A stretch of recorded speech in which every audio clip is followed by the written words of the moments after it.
Oh, eto guys, baka may naghahanap ng Subaru XP, yung arrival natin. Napakababa lang ng mileage nito, guys.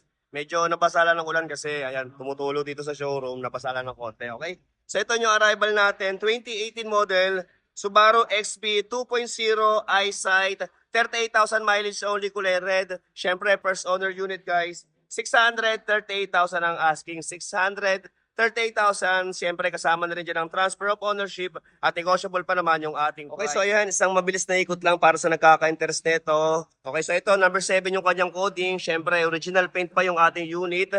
Ito, naka 18-inch max na two-tone. Siyempre, bago lahat ng mga gulong na ito, guys. May day running light, fog lights. Ayan, at ito, napakasariwa na ito. Okay, at dito naman sa bandang likod, ayan, meron na siyang mga sensor. May apat, may back camera. Ayan, Subaru XP all-wheel drive. Okay, at dito naman tayo sa kabilang side. Yan, ito guys, napakasariwa na ito. Wala tayong niretouch dito, all original. At syempre, pasilip din natin sa kanyang loob. Okay, so ito naman yung loob ng ating unit guys. Ayan, 38,000 yung mileage. Syempre, ito napakabango ng unit, amoy girlish. Okay, so ito naka-leather seat lahat ng kanyang mga upuan, naka-power seat, push start button. Okay, at syempre, ito may sunroof siya guys. Okay, 2.0 eyesight. At syempre, ito naman yung kanyang mga upuan sa pantang likod.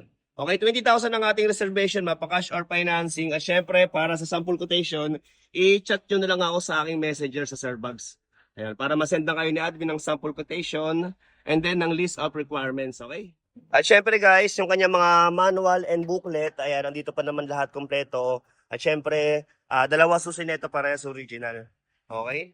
Okay, ulitin ko, 2018 model, Subaru XP 2.0 eyesight, all-wheel drive, automatic transmission, 38,000 mileage only, kulay red, first owner, okay? 638,000 ang asking. 638,000, syempre kasama na rin dyan ang transfer of ownership. Okay, at kung okay sa inyo mga ganitong content, sana pa-share naman ako ng mga vlog natin. Ayan, para sa mga ibang ka-spaghetti natin na naghahanap ng unit at marami pa tayong mga new arrival, mga SUV pickup at itong ating FJ Cruiser available pa, okay? So hanggang dito na lang muna. Thank you very much for watching.